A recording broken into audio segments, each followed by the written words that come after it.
The study of yoga brings us to an immediate point which requires clarification. We do not advocate that the Western person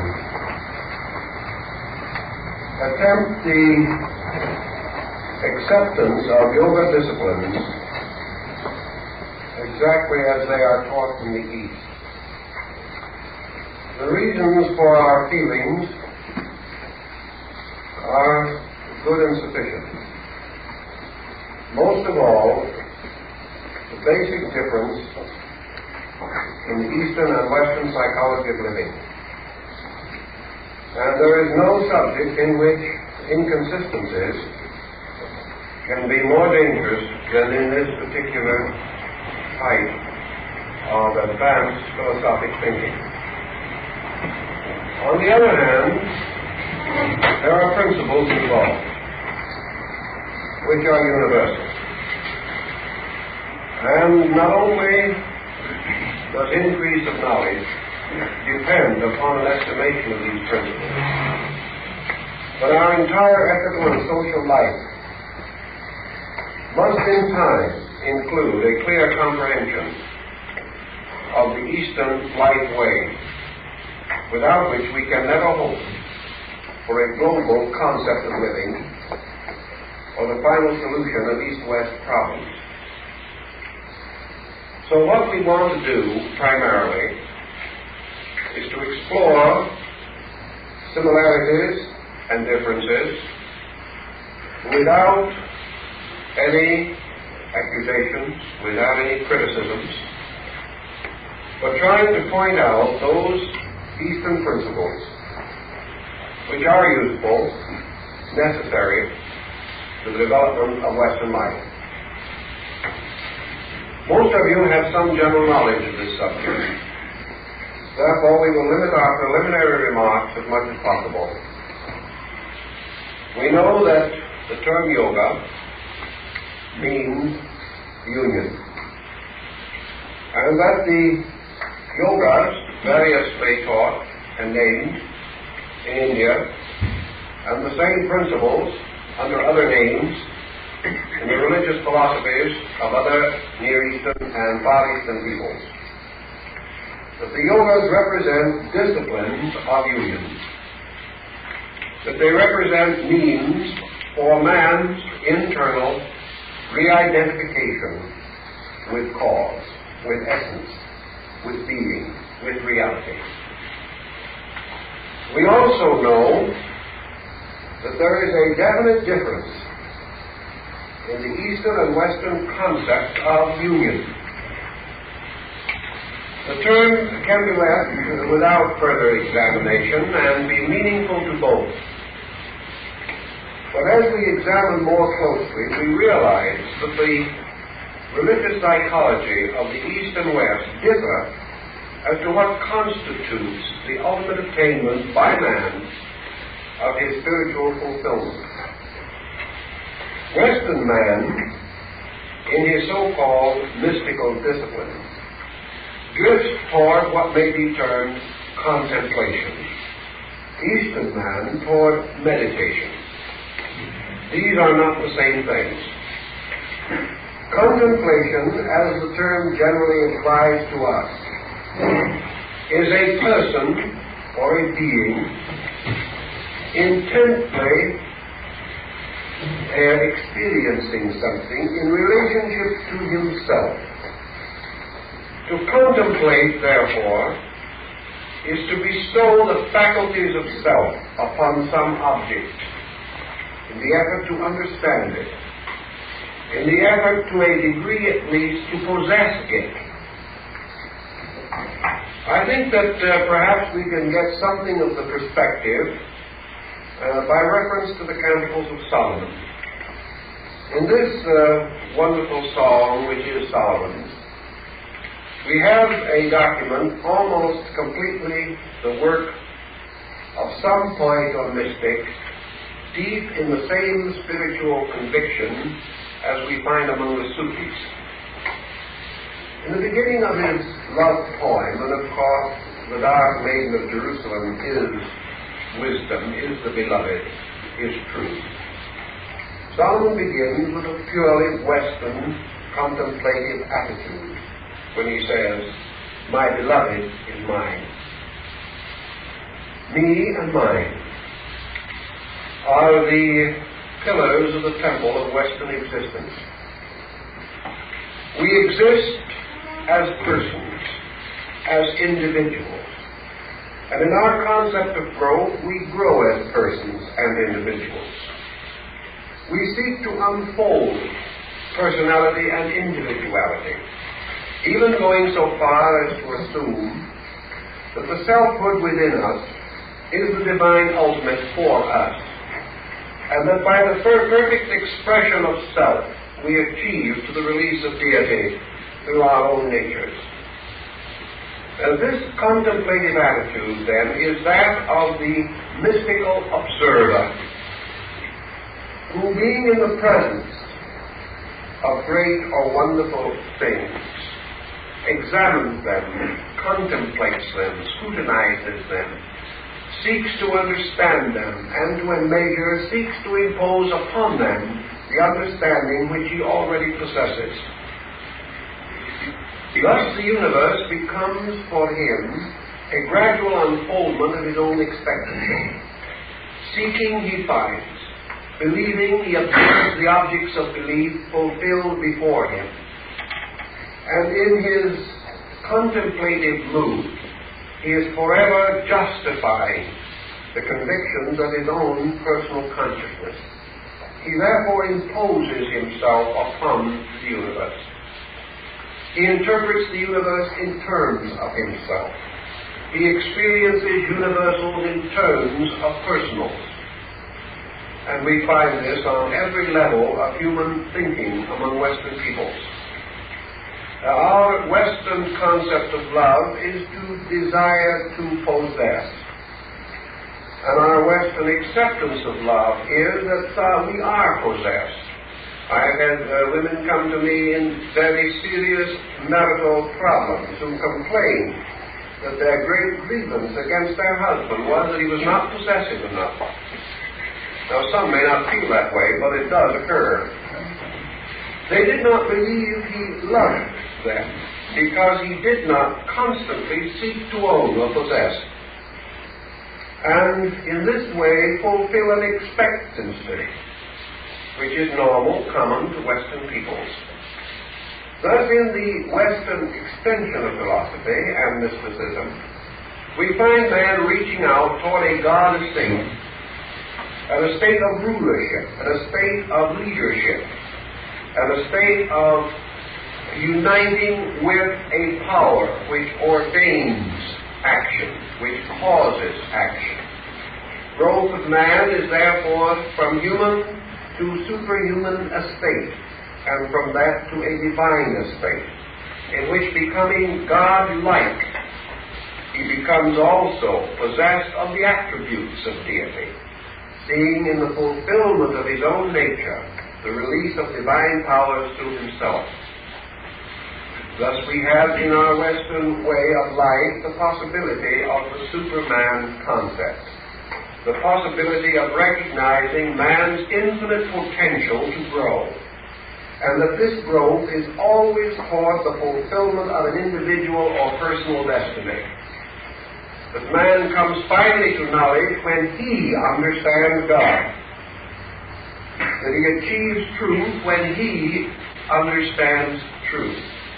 Always he is the understanding thing, the unit of awareness, the contemplating power within him, by means of which he can assimilate or accept all knowledge and absorb it into his own nature.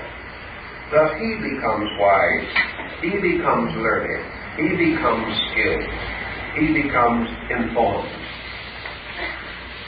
In the Eastern way of life, however, we have a somewhat different concept, as presented finally also by Solomon in his song. For at the end of the song, after he has experienced something of a more generous or deeper mystical experience within himself, Solomon now sings in a different note, and sings simply the words, I am my beloved. This is a complete change of perspective, and may be, to a degree at least, similar to the Eastern concept of meditation. Meditation is not the individual contemplating infinite. Meditation is the continuous remembrance of a divine reality. It is the individual longing not to become the God, but to return to a godlike condition superior to himself. He no longer seeks to become or to be. He no longer accepts that knowledge will come and be possessed by him. Rather, he regards these great archetypal realities as so vast, so immeasurable, so infinite and ultimate, that he is absorbed by them. Instead of possessing truth, he is possessed by truth. For it is not his own opinion or his own attitude, but the reality which is eternal, immortal, and inevitable. And to the Eastern individual, individuality is separation from reality. And therefore, the search is for re-identification with that which is infinitely beyond the state of selfhood. When we consider these differences, therefore, we realize that they become the basis of a different ethical approach to life. For there is a great deal of difference throughout the career of the individual who wishes to gain and who wishes to give. These express themselves on innumerable levels. They do not pertain entirely to a high religious problem. They are everywhere present in the conduct of our affairs. Therefore, they become a motivating factor on every level of our living. The individual who seeks to become more, or the individual who seeks to be re-identified with that which is eternally more. Attaining all by giving all, rather than by getting all. To live to get has produced Western civilization. To live to give, theoretically, is the fulfillment of the mystical disciplines of the East, to produce what they regard as the perfect or enlightened saint. Now, we must be practical and practical, furthermore, in the natural statement that the fact that these disciplines, such as yoga, originate among Eastern people does not mean that all Easterners are yogis, nor does it mean that the Eastern world is without many of the defects from which the West suffers and others which belong to its own life way. Therefore, the answer to the simple question is, these things are better, why are not the people better, may also be answered by our own philosophy of life and our own experience. For 1900 years we have taught peace on earth and goodwill to men, and during that time we have fought 8,000 wars. So that we must not assume that individuals are capable simply of exemplifying their beliefs because they would like to. There is much more that must be accomplished, both in the East and West, before either of these systems can fulfill its full purpose or reveal its complete merit. We are living in a world of imperfect beings seeking to grow. We must therefore not expect more from others than we are able to produce ourselves. This does not in any way affect the merits or demerits of either the Eastern or Western life way, but it would cause those who are impatient in either path to recognize that their own failings reveal those limitations which we have not yet the skill, wisdom, or strength to overcome. Now, this evening we are beginning a study of the problem of yoga. And we are approaching it on this simple ground, that the basic principle of yoga is that through meditation, the individual is capable of experiencing a consciousness separate from his own. The principle of yoga means primarily that through a certain internal discipline, accompanied by a kind of attentiveness, that it is possible for the human being to have the most valuable and mysterious experience in the world, the experience of experiencing something beside himself. So this is the primary problem. Years ago at Berkeley, I discussed a problem relating to experience with a physicist there.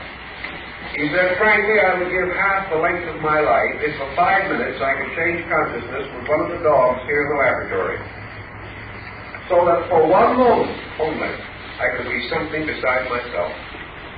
For in that moment I would know much of the mystery of life, would break through this inevitable and terrible barrier by which the innermost parts of all things are isolated from each other, so that we have concourse and intercourse only on the objective level, but that within ourselves we can experience nothing but ourselves, and therefore we can never escape from the pattern within our own natures.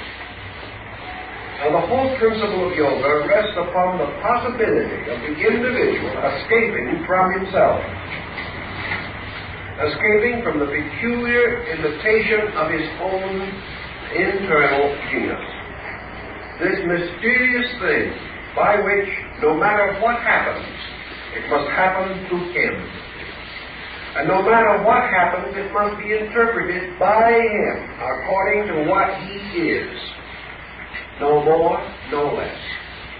So that everywhere and forever, the individual, in the presence of infinites, is bound to an interpretation based upon his own finite consciousness.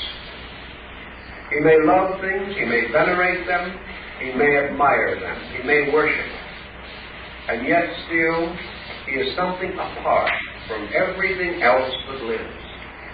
And this apartness is probably the cause of the great psychosis which has given man the tremendous intensities which have produced the civilizations of history. Man's civilization is what it is. His arts and sciences are what they are.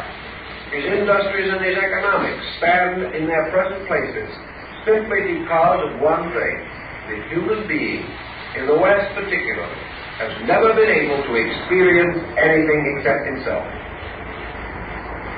Now this is the supreme isolation. It is the supreme separateness. It must be the basis of all conflict, because it relates to what Plotinus calls multitude. Multitude being the experience of separateness, the experience of self and not self, of object and subject, of being and not being, of me and thou, experiences which we gradually accept, which become inevitable to us as the basis of personal conscious experience. Yoga assumes the possibility of the individual breaking this barrier. And of course, as an experience, it is far more important to him than breaking the sound wall or anything of that nature, because it must be the basis for him of his first experience as a universal being. And without this experience of a universal existence, he must remain a personal being. Now, philosophy, ethics, culture, morality, many systems that we already have and have advanced to a marked degree, teach us that there is an existence apart from ourselves. They teach us that art is in spirit a moving power, an archetypal pattern, that beauty and these things have an existence. Man can venerate them from afar.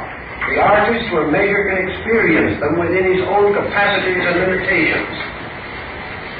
But philosophy does affirm that there is a holistic existence beyond man's present state. And mysticism has always affirmed the possibility, under some condition, of the experience of this state. And this experience, the mystical experience of Atavakelis, is an experience of universality, or universal or total acceptance of life impact. Yoga seeks to achieve this, and it does not necessarily affirm that the only object of identity is being or deity. Some systems of yoga, certainly, are particularly concerned with man's experience of participation in deity. Other systems of yoga do not even postulate the existence of deity and still maintain the possibility of universal experience. There are schools of yoga which also make a point of the possibility of the individual experiencing other forms of activity, other forms of life, other creatures than himself. The experience of the blade of grass, as we find it in the Zen doctrine. The experience of the soul or heart of the loved one. The experience of identity with the child, with the animal, with the water flowing in the river. The possibility of the experience of not-self in relation to the subject or object of our attention. This possibility of the experience of not-self carries with it what to the West has long been regarded as a negative approach to life. The Westerner insists that the Eastern way of life is negative. And he uses this negative in a kind of negative way. The Easterner may insist that the Western way of life is positive. And he says positive with a slightly ironical implication. Each has failed to a degree, therefore, to sense values which perhaps should have been better understood, even as sects worshipping the same deity are not always able to get along happily together. But in our consideration of yoga, then, we must differentiate between contemplation, the individual examining something, seeking to understand it, and meditation, which is the state of the person seeking eternally to be understood rather than to understand. The state of the individual seeking the experience of that which is not himself, accepting it, rather than imposing himself as the conqueror of the unknown upon everything with which he comes in contact. A very good example, perhaps, of the Western attitude has been the fatalist, in which, for example, men like Aesop, good moralists in their time, and treasured names in our modern world. If Aesop humanizes the animal, he imposes man upon the animal. He did not originate the idea, which came from a much earlier Asiatic source. But he causes animals to have experiences like human beings. He is again following the tendency of primitive man of assuming that other creatures are like himself. Always everything is in his own likeness. Everything is something that he patterns from familiar and reasonable things, a point which caused the well-known American agnostic, Colonel Robert Ingersoll, to observe on one occasion that an honest God is the noblest work of man. That the individual is forever forming, framing, defining all of the superiors to which he was turning, and then seeking to prove that he is right, exploring always to the justification of his own perspective. In Eastern meditation, a great point is made of refraining from such conclusions. The conclusions come at ends, not at beginnings. That we think not from conclusions, but toward them. And that experience itself is the basis of fact, not our attitude toward experience or toward living or life. In yoga, therefore, we have several systems of discipline. And we must pause for a moment to consider discipline. What is discipline? We used to think of it very largely as the school teacher causing the small boy to stand in the corner as a punishment for a misdemeanor. Discipline is correction in a certain way. But in yoga, discipline must be imposed by the individual upon himself. Self-discipline, therefore, implies or suggests the development of a character or quality strong enough to control thought, emotion, and action. Discipline is therefore the exercise of a purposed will over thought, emotion, and action. Discipline is the individual controlling himself. Now this, in a way, is opposite also to our Western way of life. Because in the West we are accustomed to the concept that discipline is imposed by others. Discipline is imposed by the laws of our nation, of our state. It is imposed by those for whom we work. It is imposed by our moral codes, our churches, our theologies, and our philosophies. It is imposed with a certain degree also by necessity, by which we find it inevitably true that we must modify certain attitudes in order to survive. But discipline is something that is done to us in the West. In the East, it is something we ourselves do. It is a decision. It is a purposed attitude toward a problem. It is the individual affirming his ability and his willingness to produce or to achieve certain ends by purpose and continuous thoughtfulness. Now, discipline is not necessarily in yoga, as we might suspect by studying some of the Indian holy men and their austerities, primarily a problem of bodily punishment. It is not an extreme asceticism, nor is it accompanied by any necessary cause of pain, of suffering, or of flagellation, or any of these things which we sometimes associate with it. In fact, in the Eastern schools, the more gentle and the more natural the discipline, the more the disciple's achievement is recognized by a qualified instructor. Discipline, however, is to life the basis of progress in any particular department of endeavor. Discipline is what makes us play the piano every day in order to learn how. Discipline is what ties the musician to his instrument. Discipline is what ties the businessman to his office, the parent to its child, man to his dreams. Always discipline is the individual's conscious decision to achieve an end at the expense of something else which he regards as less valuable or important. So discipline is imposed in yoga upon the individual in order that he may strengthen resources, that he may become more and more proficient in these sciences which to the East are so essential. Now, why does the Easterner feel the importance of yoga? Why do the yoga schools have such a distinct determination to achieve a particular end?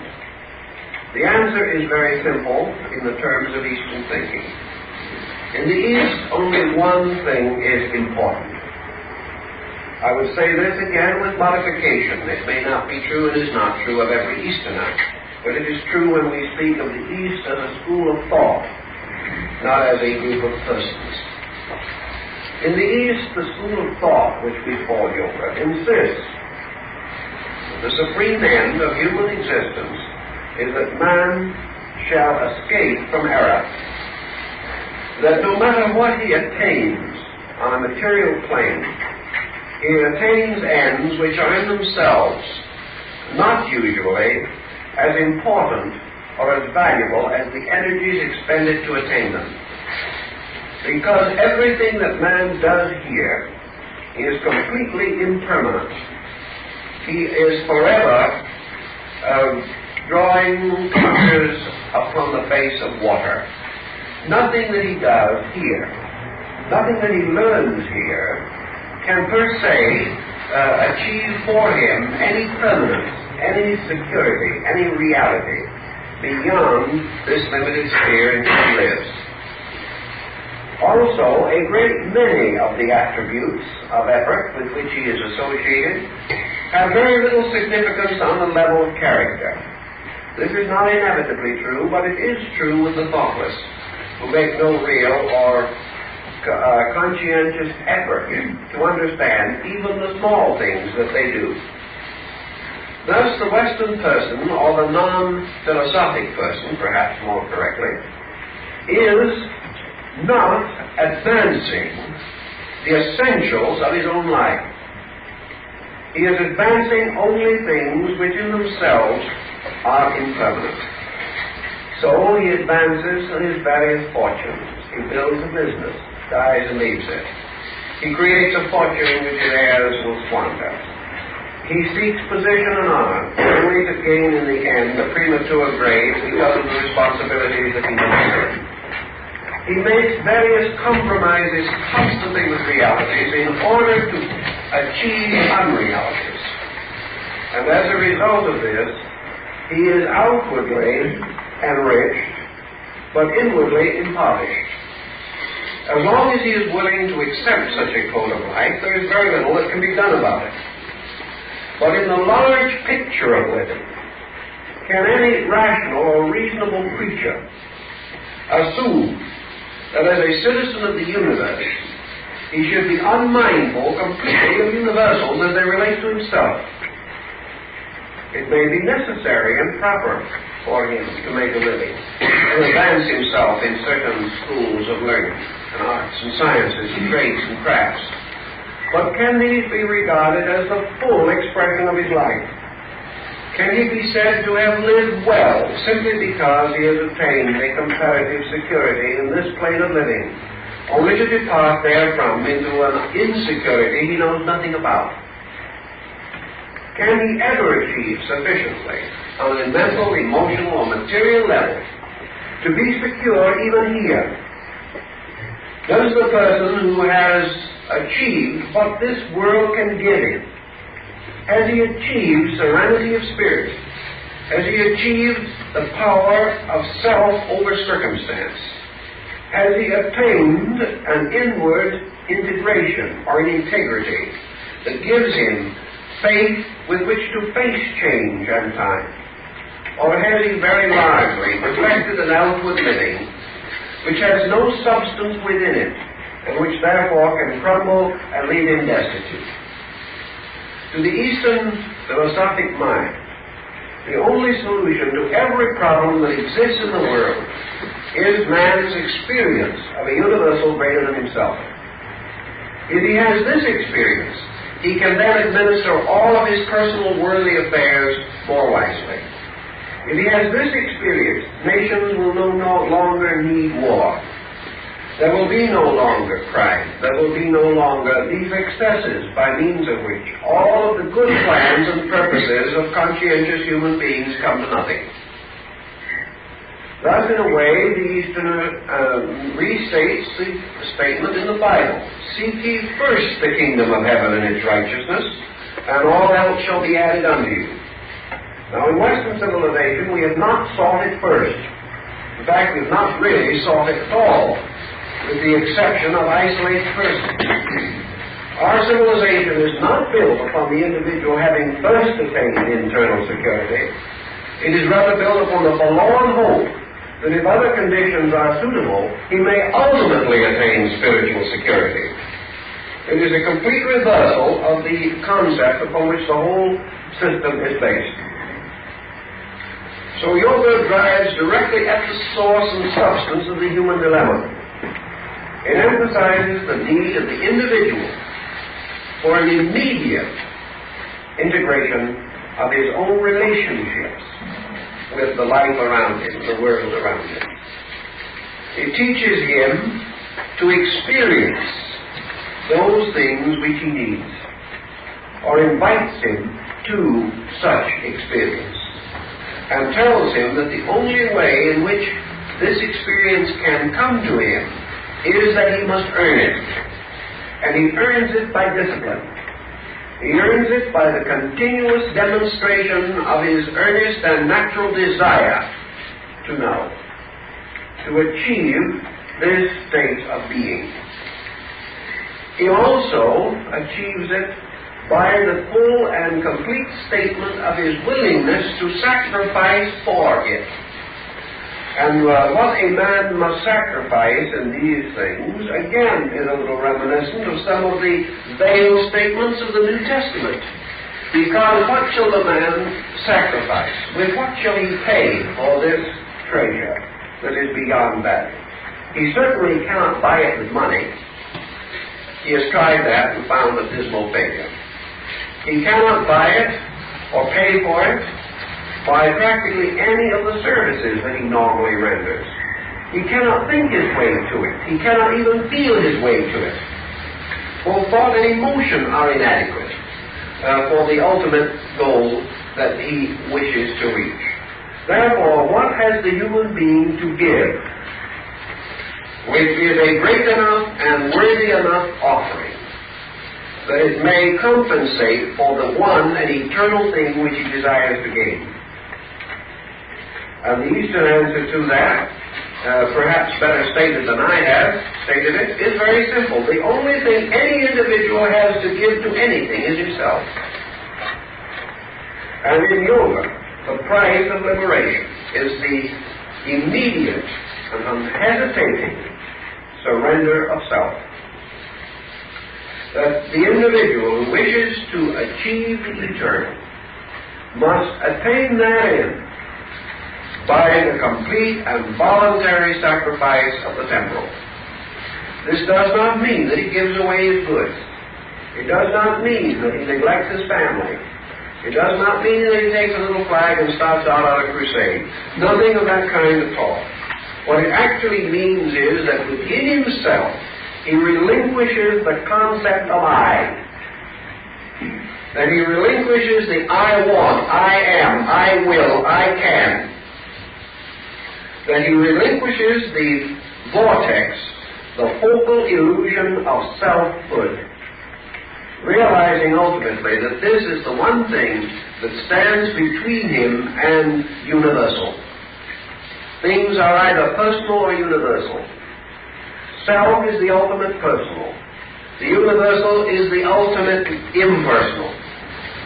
And at the time of the attainment of the impersonal, the personal must die.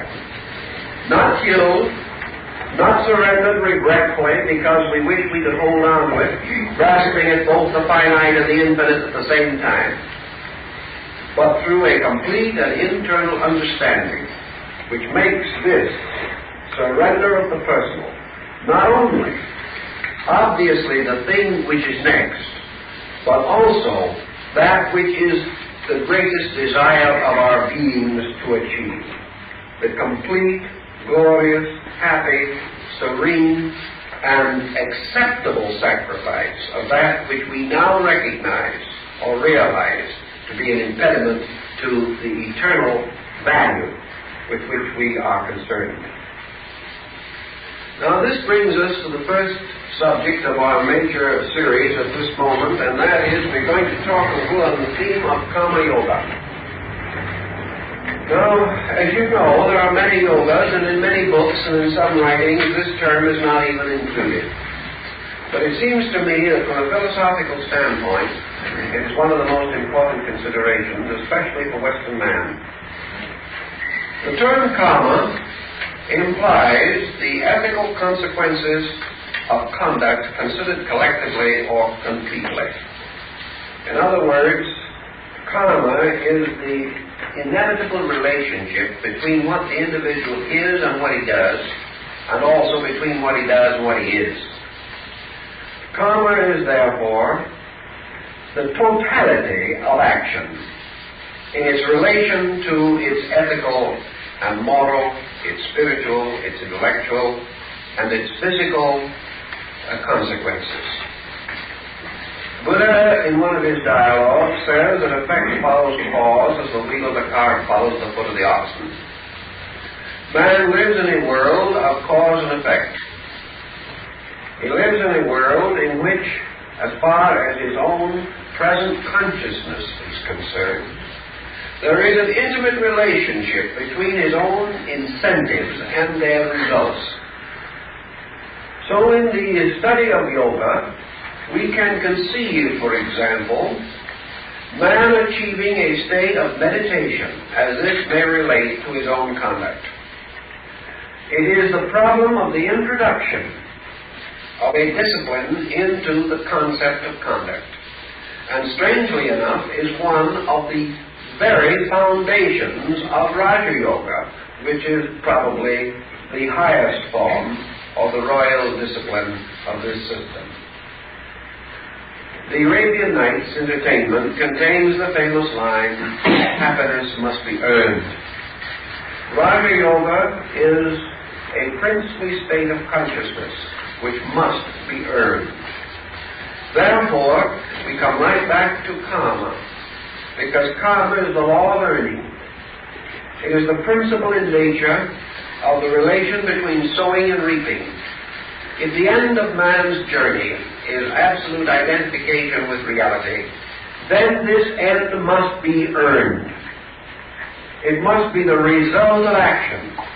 It must be the consequence of things preceding it, or previously done and attained. Thus, daily conduct becomes, in the end, the royal road of union. Daily conduct may seem to be so simple, so non-mystical in its implications as to be overlooked. The individual would like to step over these little problems of his own disposition and dash on to the contemplation of infinites.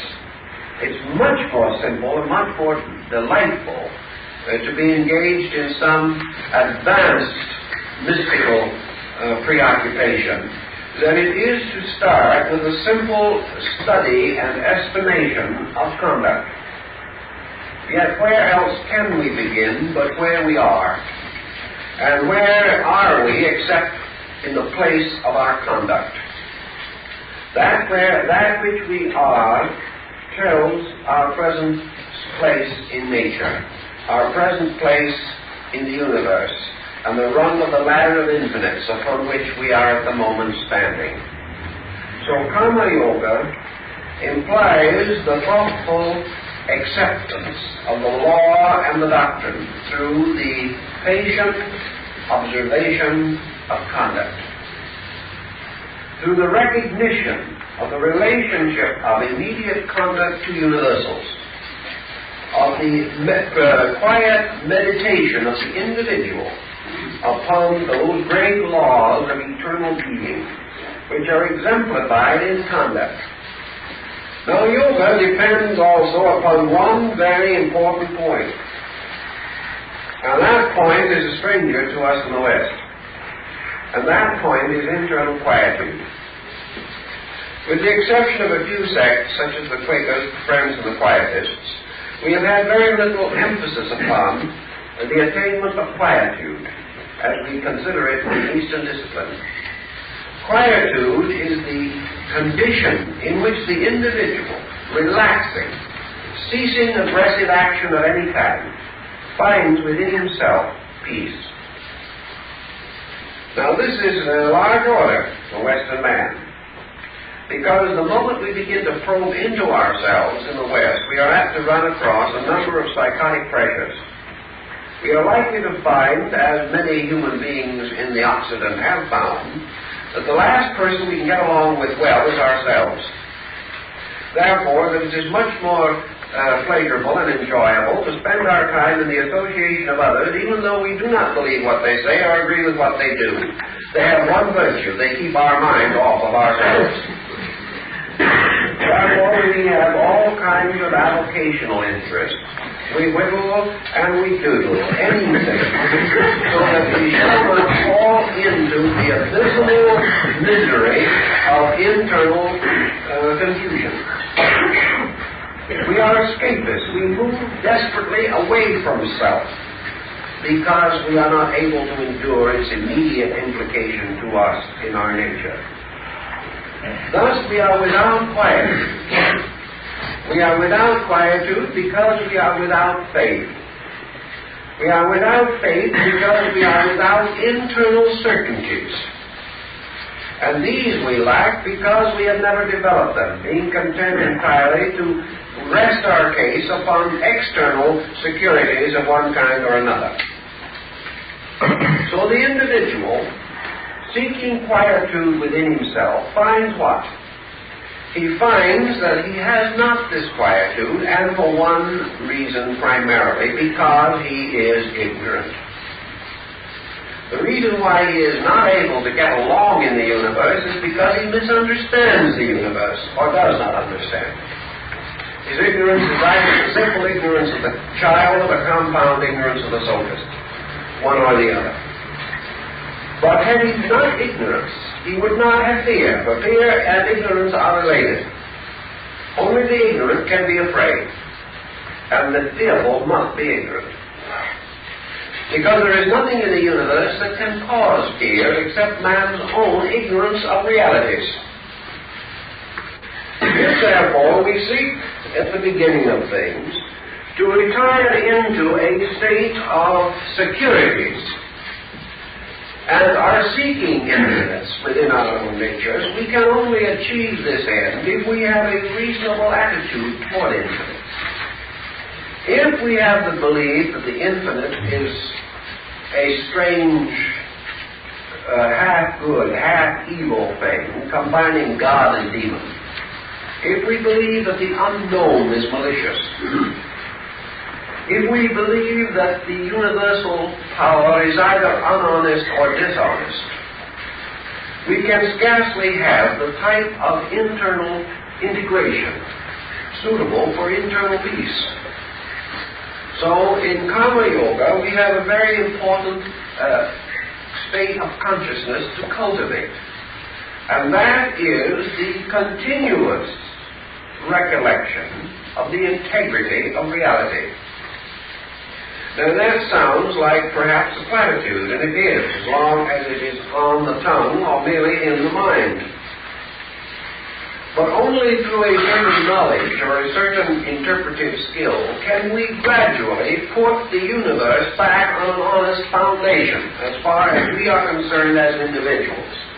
And an honest universe must be the beginning of our own true concept of honesty. So by means of the recognition of law, we begin the process of rescuing values from the obscuration of multitude, from the confusion due to our own inability to estimate the principles upon which our own existence depends. Recognizing this principle, then, we begin through the contemplation of karma. And the first thing that karma must teach us, and the first contemplation or meditation that we may have concerning it, for we are still on the contemplative level, we are still at this stage of the problem, fighting to save God from our own misinterpretation of deity, which is quite an arduous undertaking, by the way. Thus, we begin by understanding that we live in a universe of law. Now, this to most people is a very inhibiting discovery, because one thing that we have all a strange resistance to is guidance, domination, or authority. Our search for freedom seems to make us feel that the moment that we come under any pattern of authority, we should be frustrated.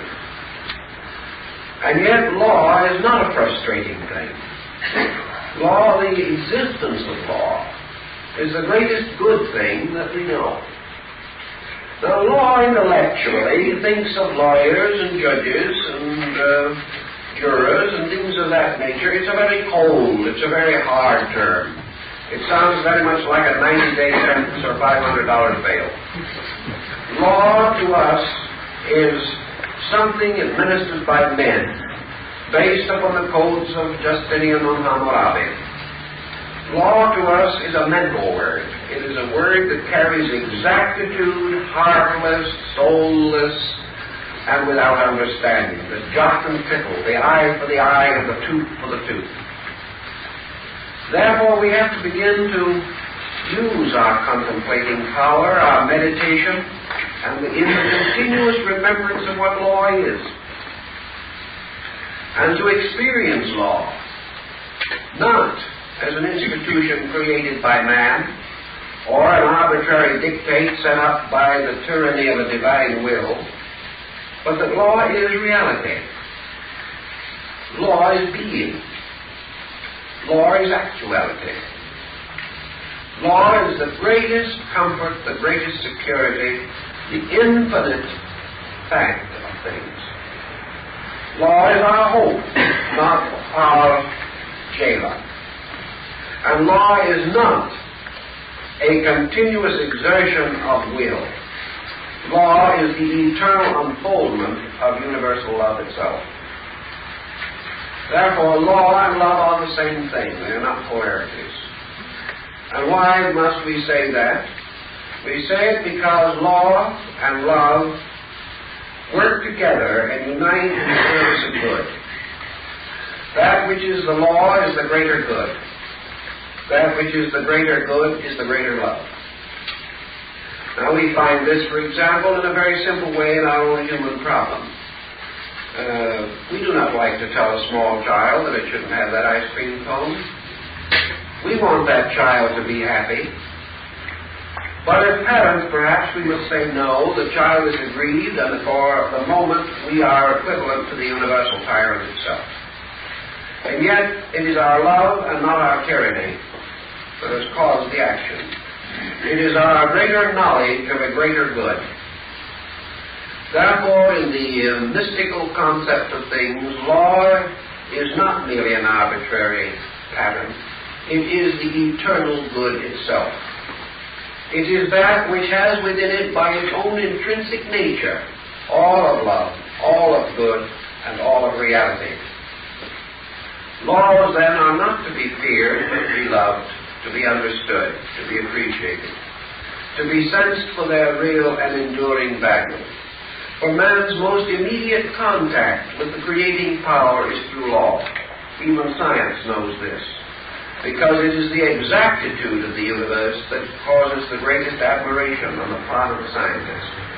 And it is that exactitude which causes him to suspect the presence of the lawmaker, the presence of the reality behind things.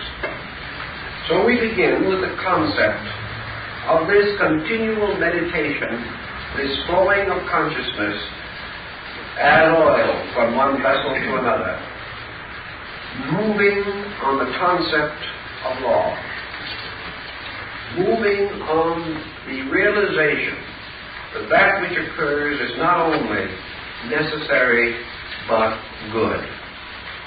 That universal law as it operates upon man is not the will of an arbitrary deity, but the eternal expression of the eternal being.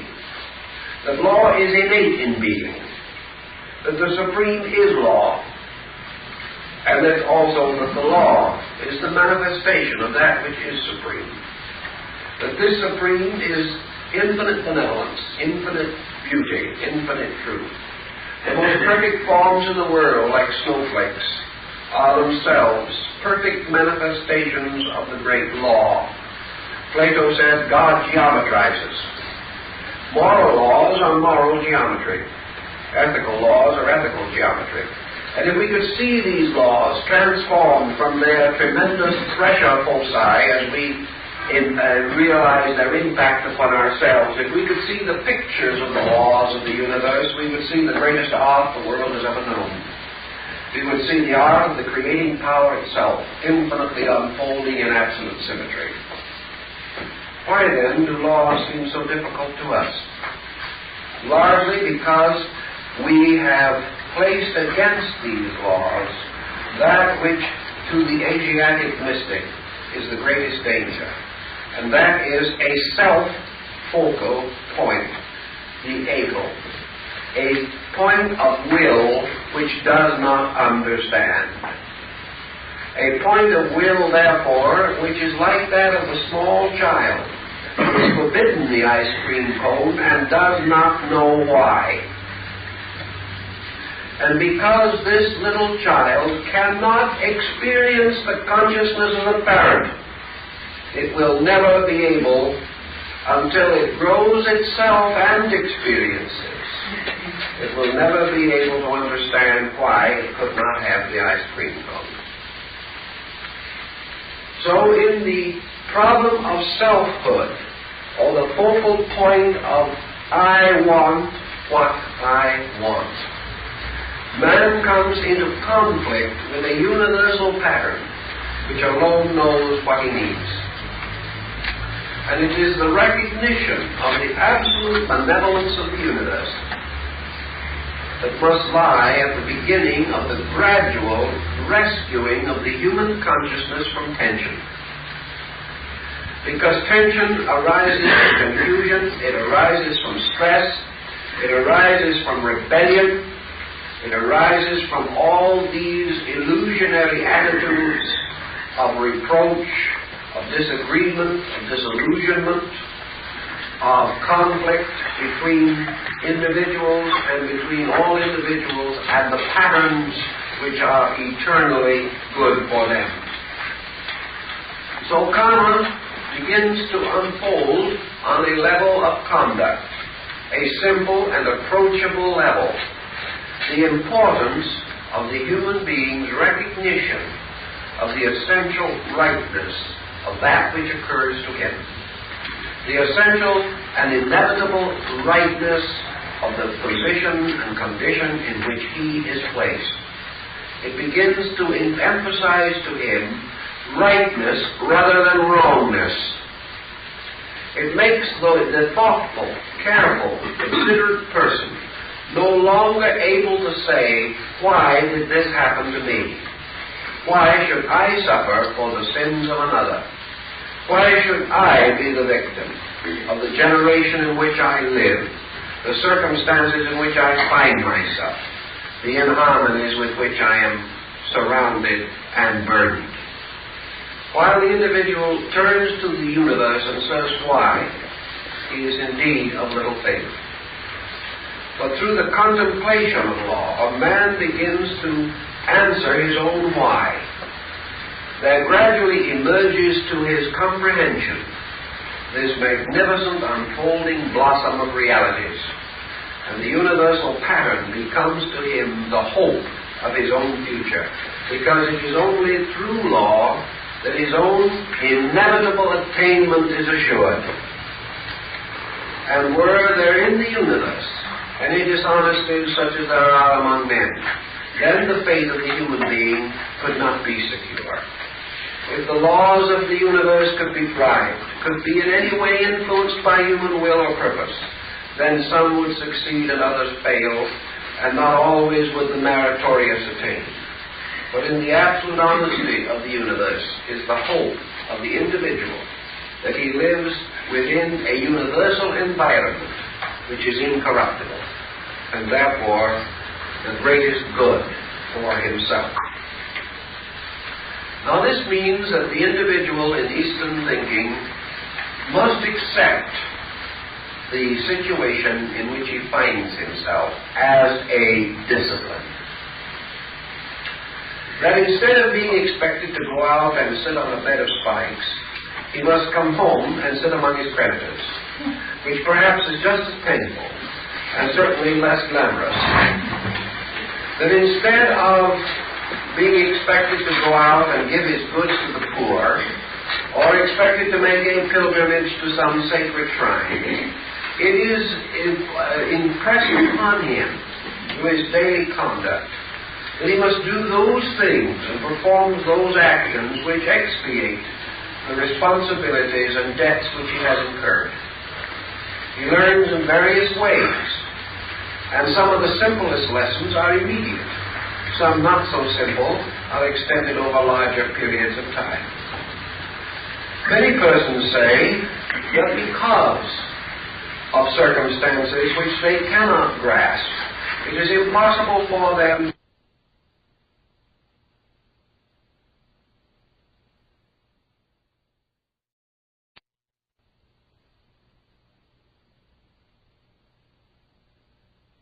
so numerous, so obvious, that he can scarcely deny them.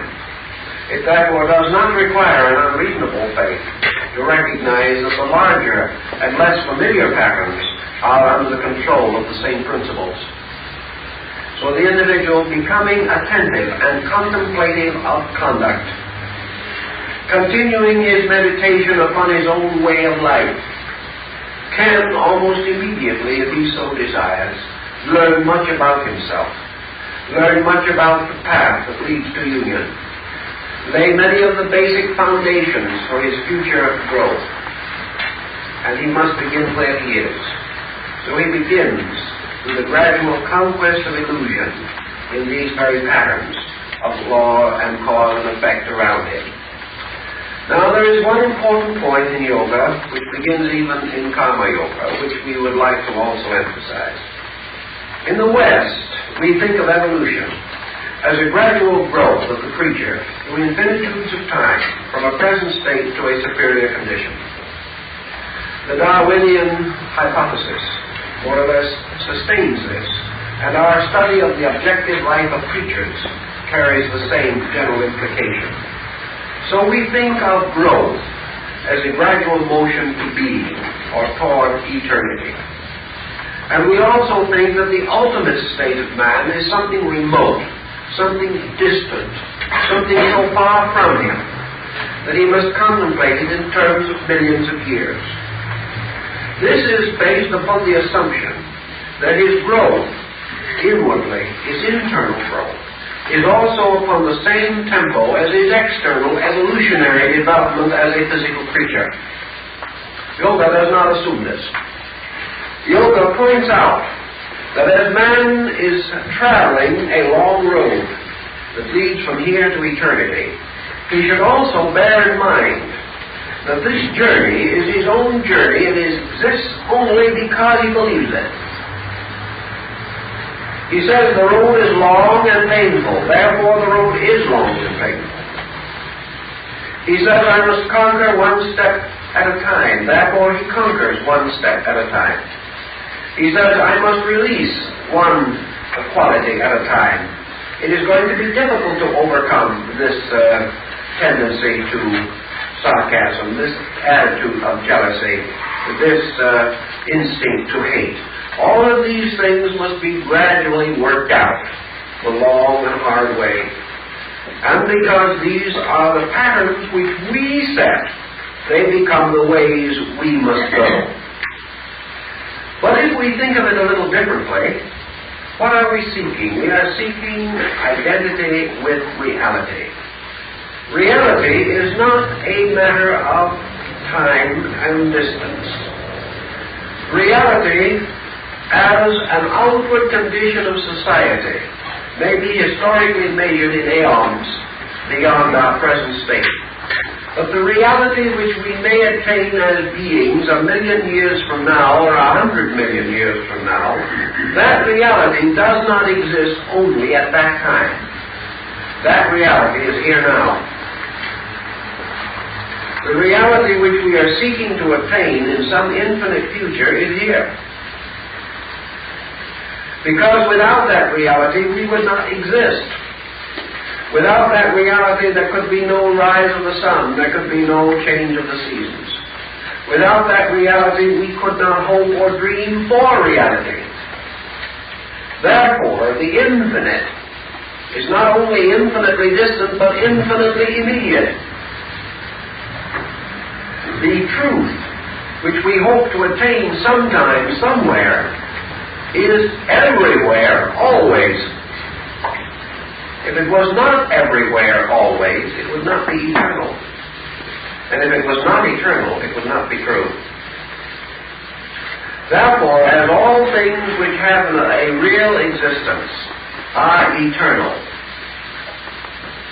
they must be forever present, and not present only in a time, or at a place, or under a condition.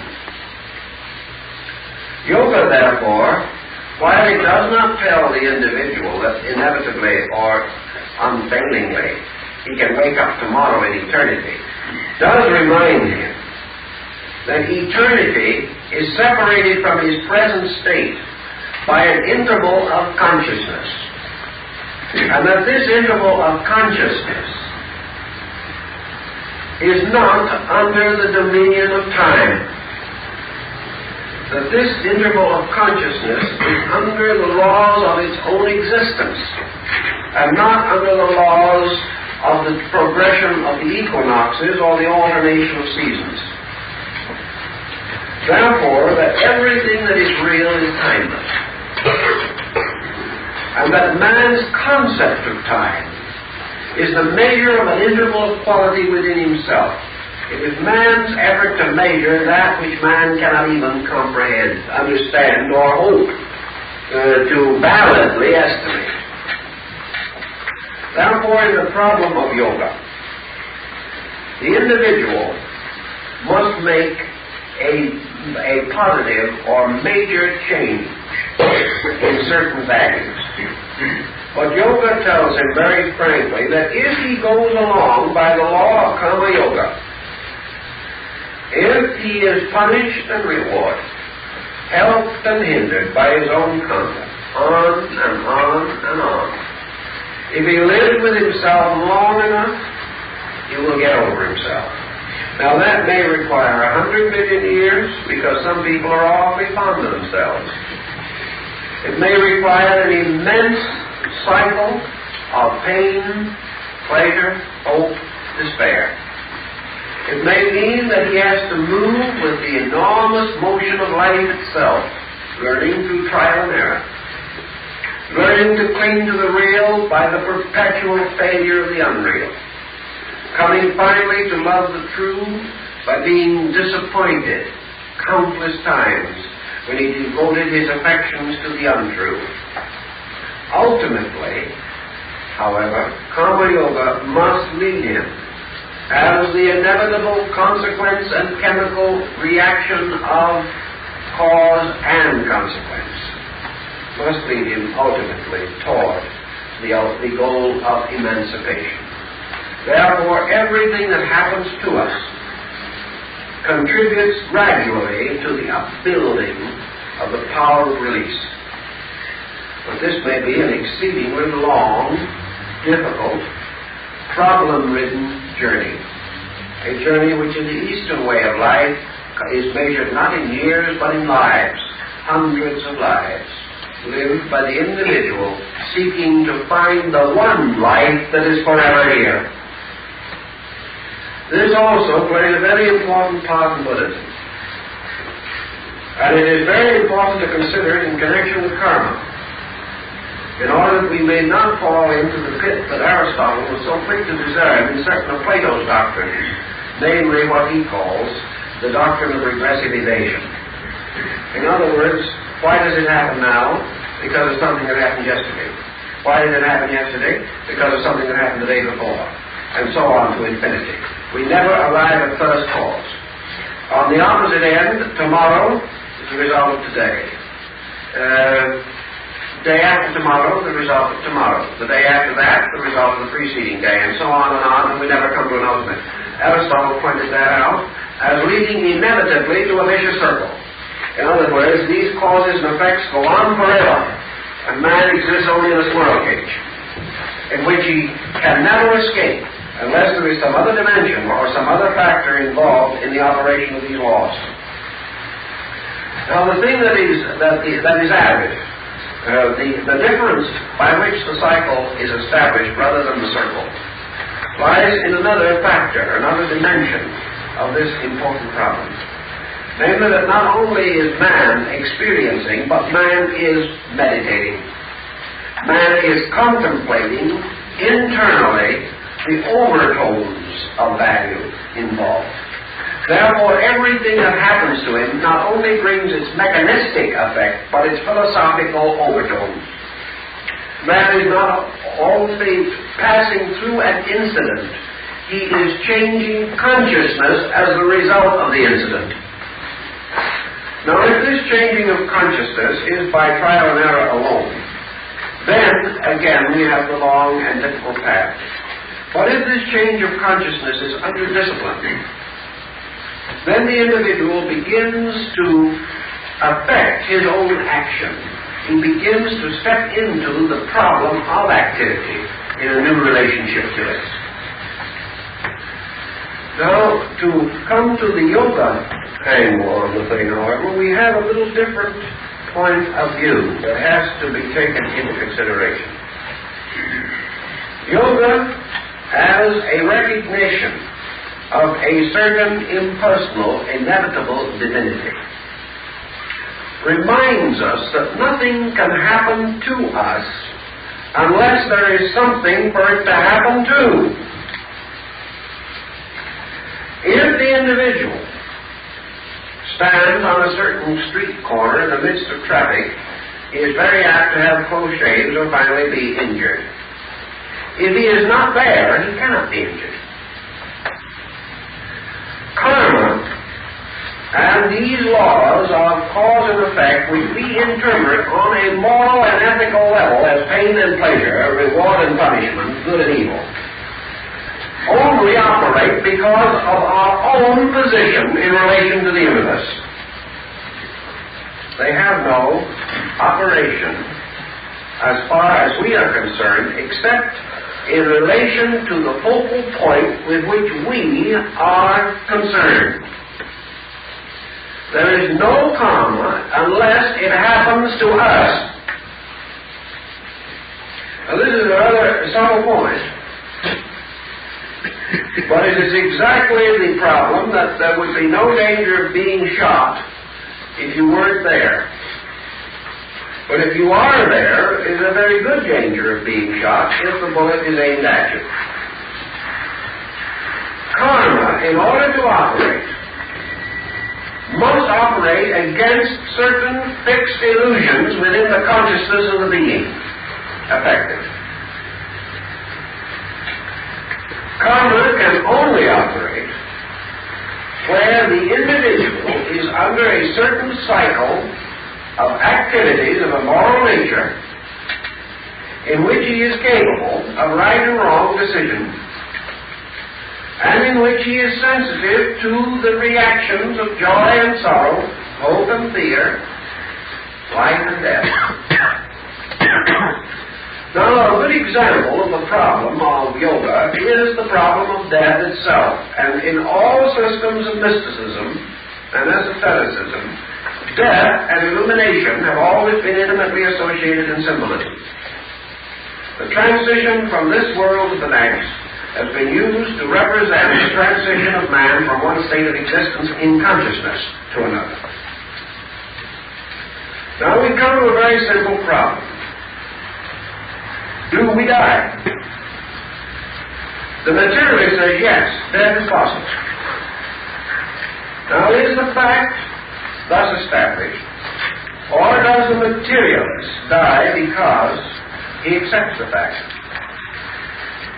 Now don't think for a moment that we're going into a sphere of affirmations, because that isn't where we want to get to. Do we, as thoughtful idealists, believe that we die?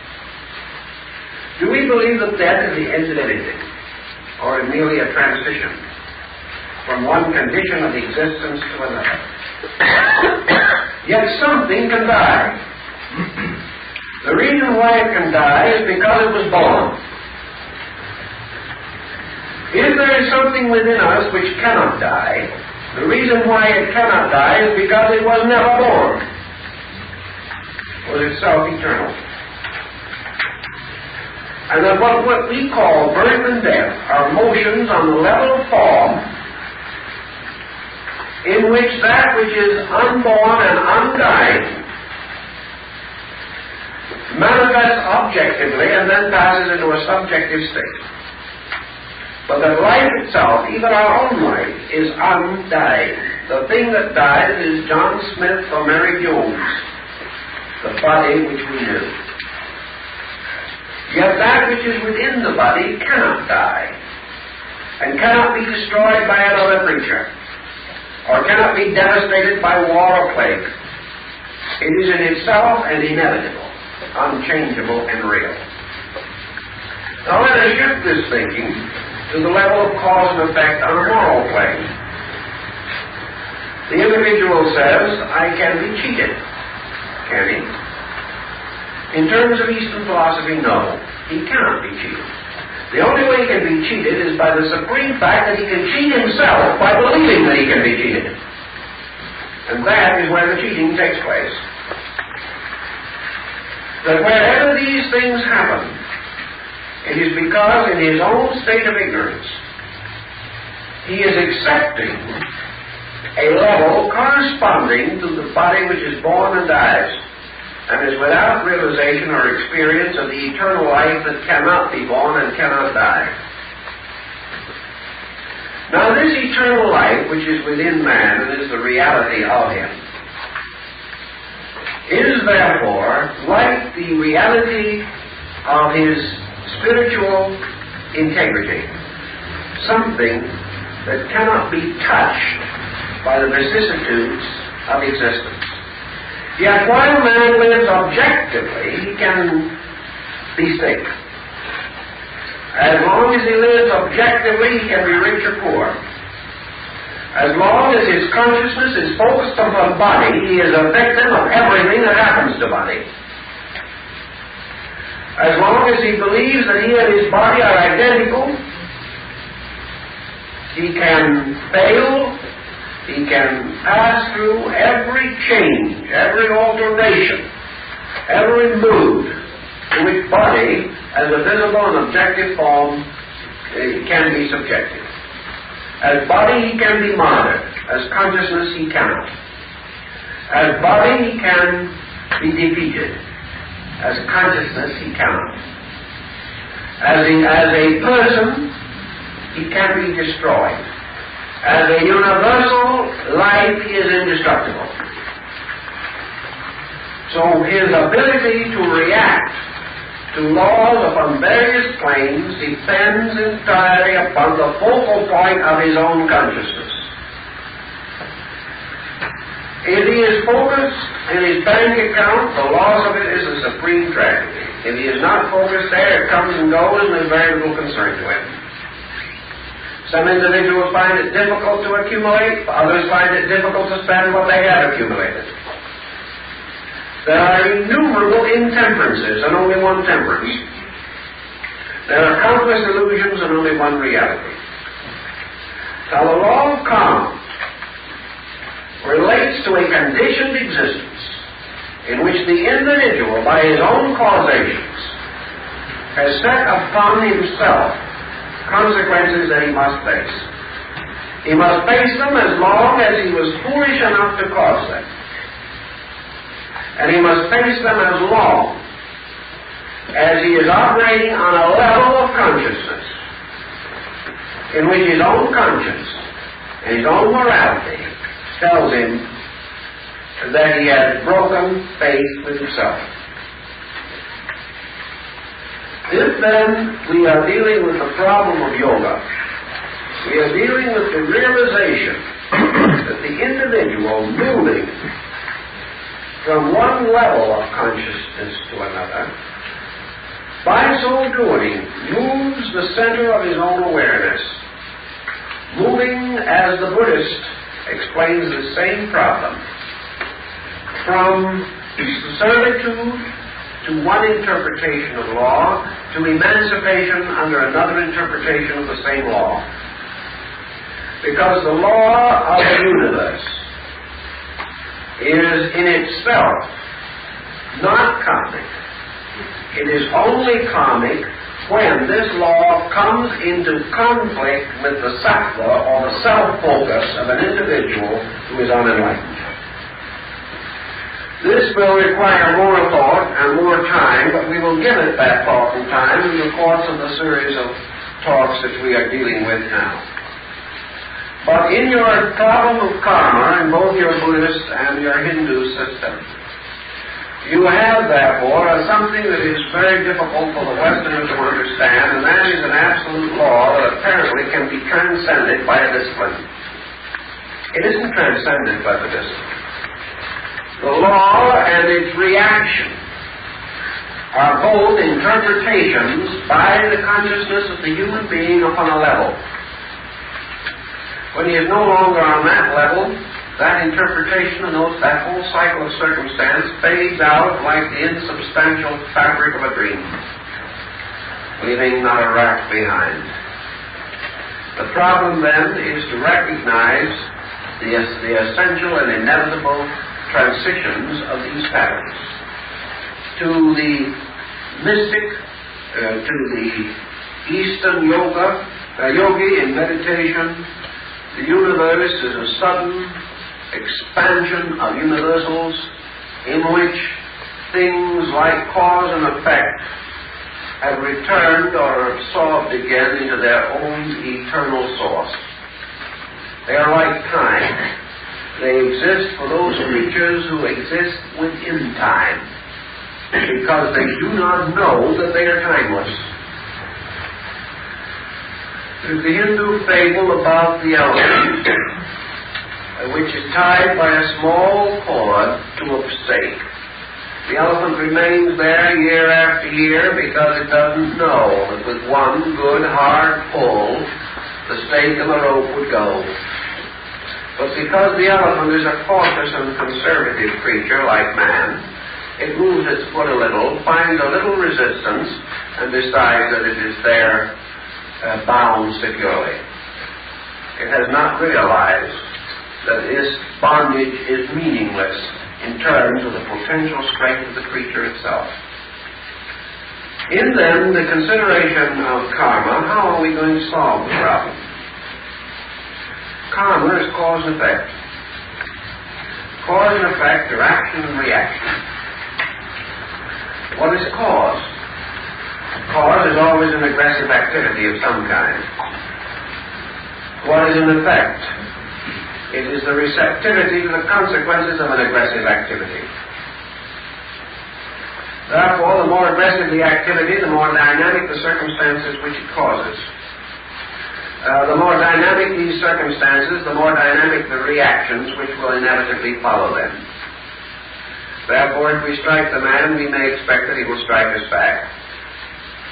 If we perform a certain action with excess, we may expect the reasonable consequences, which will be the reaction of excess. So we begin the contemplation of what is the solution. How do we begin to extricate ourselves from excess? Now, what is excess in the majority of instances? Why are we excessive creatures?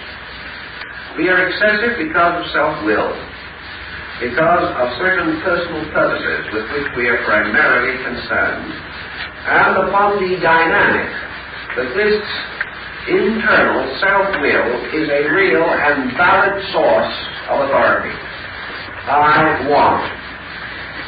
And that in itself is enough. From that point on, there is only one thing that remains, and that is to get what we want. The fact that we desire is all the authority we need to devote a lifetime to the effort to secure that which we desire.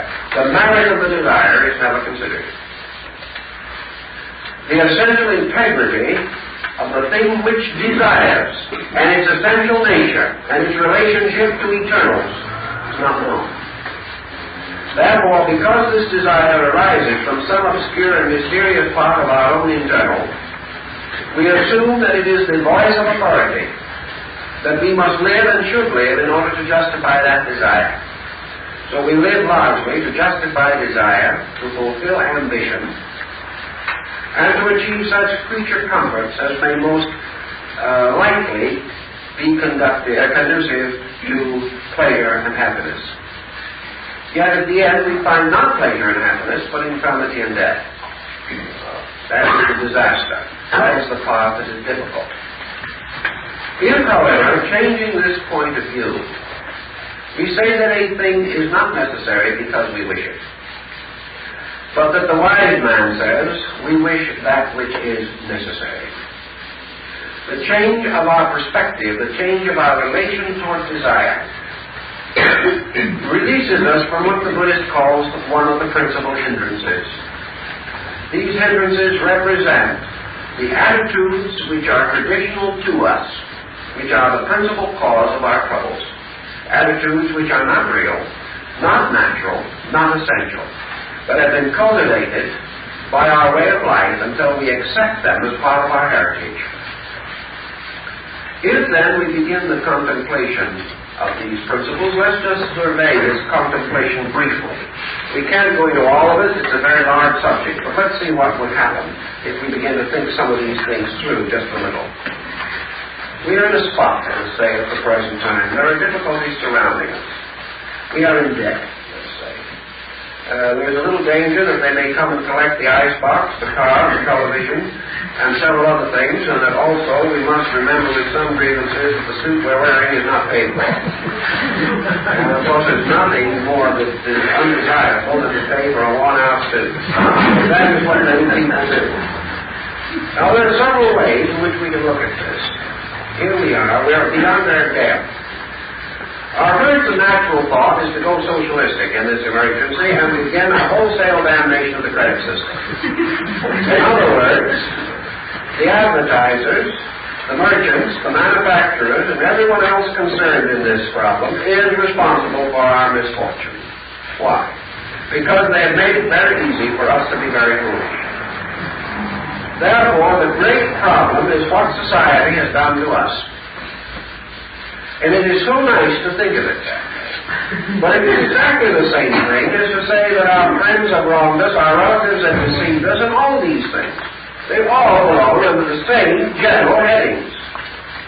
Except in the case of the man who is over his head in debt, the real circumstances are perhaps a little more obvious to him than in some of the other relationships of life.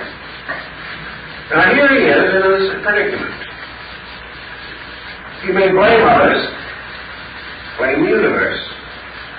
He may take faith in the thought that there is no God, that there is no justice, that the universe is a tyranny, that his friends and associates are all living only to get what they can off of him. He can go into all kinds of attitudes out of this and justify himself in every way that he wants to. And he's still in debt, he still can't pay it. Or he may by some chance gain a small amount of wealth from some source or other, or make a successful loan, which he will consider good fortune, not having any relation to law, but merely to perhaps his own persuasive personality. You see, he's solving this himself now. As a result of that, he's able to pay off these bills. And having discovered that such things is possible, he will now immediately contract a whole new series of them and do exactly the same thing that he did before. And he will not observe that the fact that he can't sleep at night, the fact that his friends have difficulty with him, that he's no longer able to do his work well, that his family finds him irritable and unpleasant, and that he generally is uncomfortable. He does not necessarily blame himself for any of these things. They are the results of bad luck. They are the results of the fact that other people didn't understand him. And so the whole message of law to him was lost. The simple fact of the matter is that he was fooled. He was just unwise. He was unreasonable. He did things which his own common sense should have told him he shouldn't do, but he did them because he wanted to. Now this is the basis of karma to a very large degree. Here we have, therefore, the individual today with any one of innumerable problems presented, of which debt may be one. Either he rationalizes himself out of the lesson, or else he rationalizes himself into the lesson. He either blames others or himself. And the first step in the situation is to blame himself. That is the first constructive attitude. It's to stop blaming the world and recognize that he himself is to blame. Now that is a beautiful thought in its own nature. It may or may not lead, however, to any constructive action. He may simply say, I'm sorry, I was foolish, too bad, and then tomorrow repeat. He may still blame himself for not learning. But if he repeats several times, he will probably gain a certain instinct toward moderation. He will not do it again repeatedly. He may do it several times, but not forever. Ultimately, he must learn something. But assuming that he accepts the responsibility as his own, he has set this thing in motion. He's gotten himself into a situation which may take him several years of painful self-sacrifice to clear up. Now comes the next question, which is infinitely more important and one which he probably will not ask unless under some special dispensation of intelligence. And that is, what is this self that he is blaming? Now this. It isn't somebody else's fault, he says now. It's my own fault. I am responsible. Now, what is the I that is responsible and made him do a foolish thing? If this I is of a quality and of a dispensation that can run him in debt in 3 weeks, if this I can also cause him to do many wrong things, and it does, and he knows it, why is he so eager to forever please this I? And why is he willing to hang his whole destiny upon it? The thing that this I makes him do is stupid. And yet, as a being, he has accepted the infallibility of this I and built his whole philosophy of existence upon it. If wherever it operates, it does things that are not very wise. It is this I which makes him ambitious, makes him sacrifice health to fortune, makes him sacrifice honor to profit. And yet he loves this I, he serves it, adores it, and considers it to be little less than divine. All is getting him into trouble. What about this I? The least you can say about it is that it needs educating. Now how are you going to educate this I? Can you educate it by sending it to school and teaching it the liberal arts and sciences? No. Because the people who have had that education are making just as many mistakes as those who have not had it. There are individuals who have many degrees after their names who are in debt for their ice boxes. It hasn't solved it. Why? Because in educating the I, you're educating something on a quality level that cannot be educated by ordinary schooling. The only thing that you can do with this I is reach it on a level of intelligence, on a level of basic thinking. Yoga, however, takes a very simple attitude. This I isn't worth saving. Because no matter what you do with it, no matter how much you condition it, no matter how much you perfect it, it is still a dead loss. It will always be a dead loss. And the final fact of it being a dead loss is that as long as that I is there, the great and eternal I of eternal being can never be known. Because there cannot be two I's in the universe. There is only one. There is one reality. And all the rest is in some way deficient. Therefore, it is this reality which is more important, more significant, more real than I. The mind and the self are both slayers of reality. So in the problem of yoga, the answer to karma lies in the simple fact that the I causes it. And therefore, the cessation of the I must be the end of it. As long as there is self-will, there is reaction. When there is universal will, there is no reaction. Because this universal will, being in itself eternal, inevitable, and absolute in its good, being complete and perfect and deficient in none of its parts, the only reaction that can come from its own conduct is perfection, is reality. That which makes no mistakes can have no reaction except absolute good.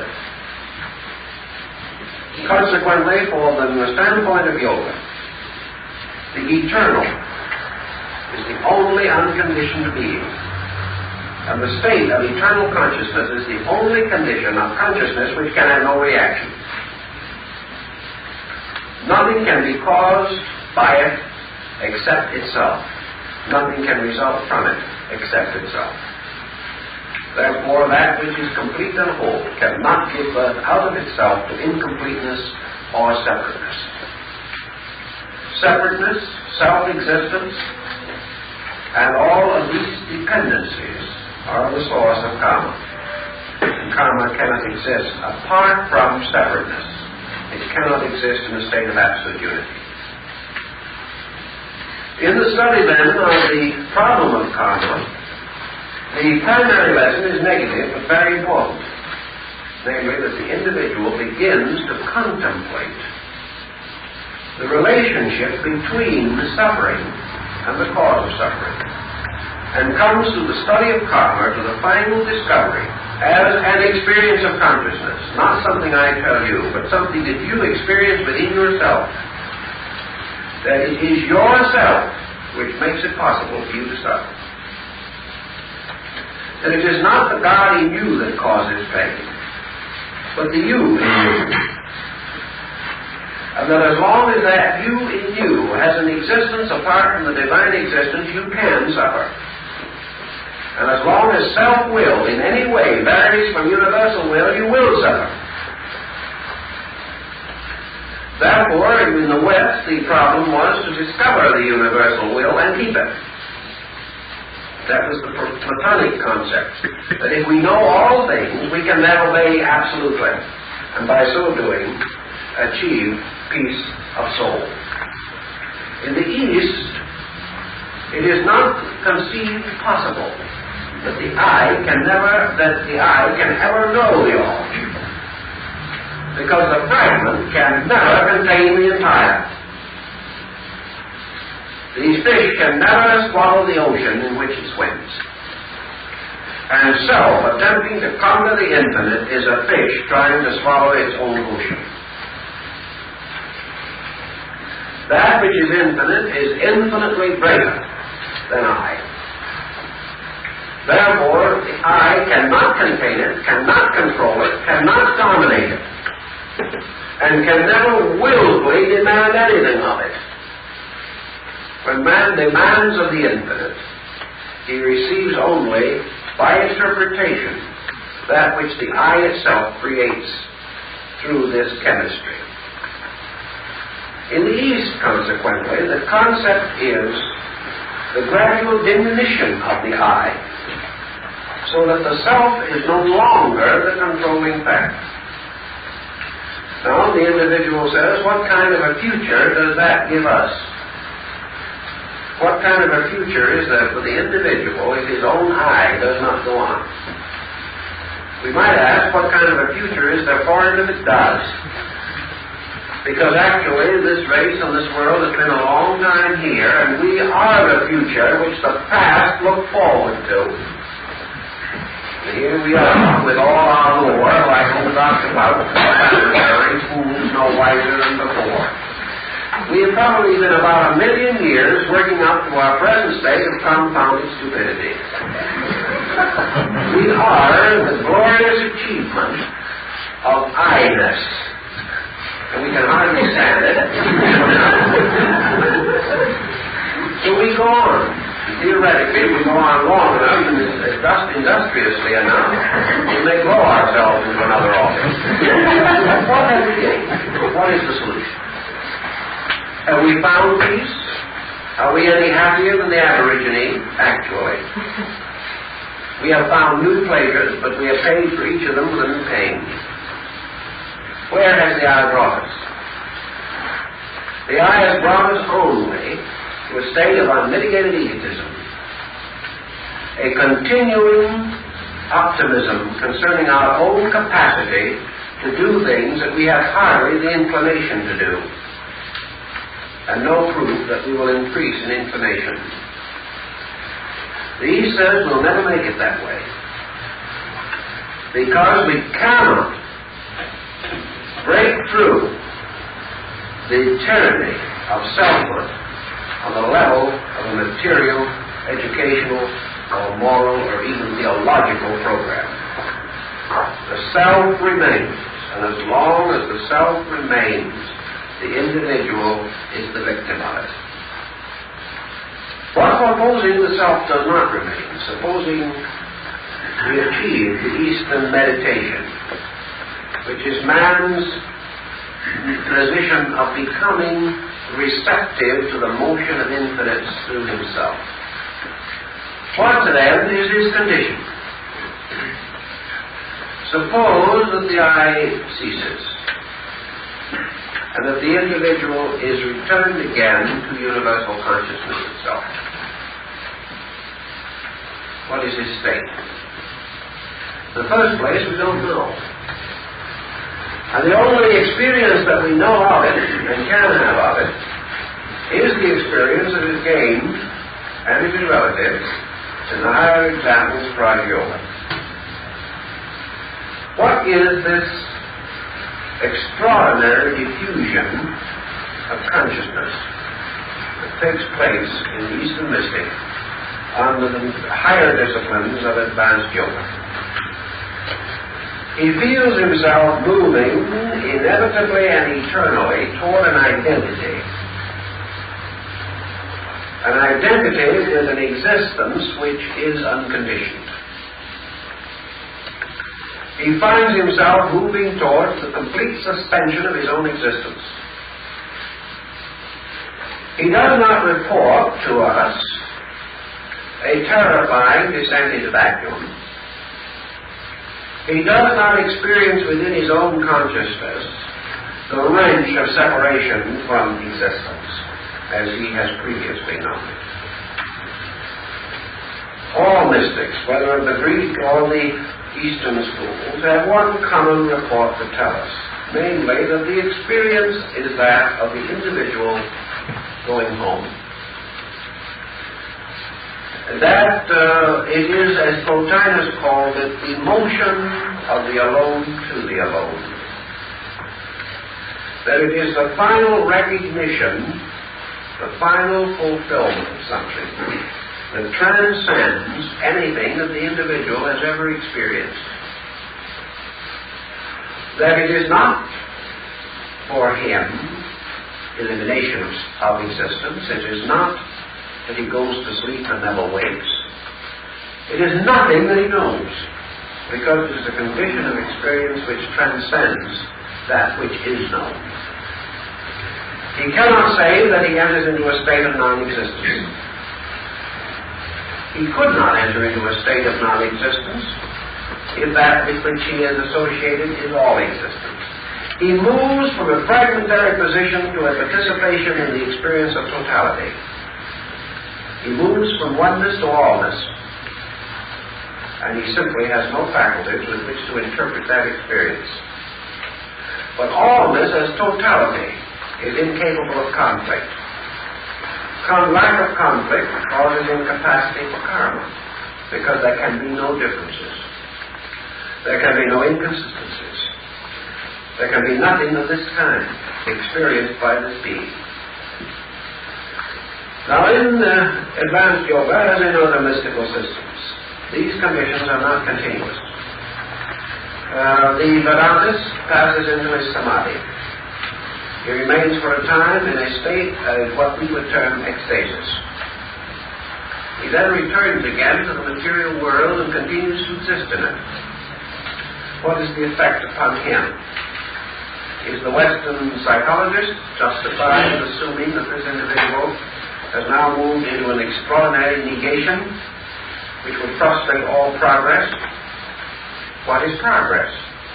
Is not progress itself the motion of an illusion toward a reality in some way? Is the achievement of the reality a frustration of progress or a consummation of it? Has the mystic in his meditation simply anticipated the motion of his world by a few 100 billion years, or has he actually broken faith with his world and become something impractical, visionary, a creature no longer contributing to the progress of his society? I think the record that we have in connection with the Eastern mystic justifies us in assuming the same thing that we find recorded of Bigny, Swedenborg, and other Western mystics. Namely, that the primary change brought by the somatic condition is a reorganization of values within the individual. The change of polarity as to that which is true or untrue, important or unimportant. And that consequently, the illumined mystic lives from a universal totality within himself, by means of which, therefore, he is in a position and a condition to direct his outer affairs, not by his personal desires, but by the experience of universal law moving through him. This would seem to me also would give us the answer to the karmic question, and show us why karma, through its workings and its operations, gradually reveals to us the great fallacy, which is the fallacy of causation upon the level of ego. And that as a result of that, Karma Yoga is the meditation upon this, the gradual realization that the only cause which cannot have a destructive effect is that which arises from universal totality within ourselves. Therefore, that the only end of pain is identification with reality. That everything else must have some negative consequence. But that this identification, being itself a cause, when it is attained, causes itself, and causes the continuance of itself. So that cause and effect still operates in a mysterious manner, but illumination causes the identity to continue. The effect of reality is itself, whereas the effect of everything unreal must be less than itself. From these contemplations and meditations, therefore, we have the beginnings of discipline. The individual is disciplined by his incentives to grow and to proceed and to advance along these fields of thought and speculation. And this is a groundwork of yoga, because it contains a great many of the basic principles upon which the other branches with which we are more familiar depend. For the entire process of the individual gradually achieving non-self-consciousness is the process of moving away from the hopelessness of a vicious circle in which he has locked himself by his own ignorance. This vicious circle may at some time appear attractive, but ultimately it must appear in its true light, namely insufficient, not enough to fulfill the inevitable longing of the human consciousness for re-identification with its own divine source. So yoga becomes the study of this union and the various methods by means of which it can be attained. And the following lectures of this series will be devoted to unfolding the various schools of yoga with which you will find note on the program. And we thank you for being with us tonight.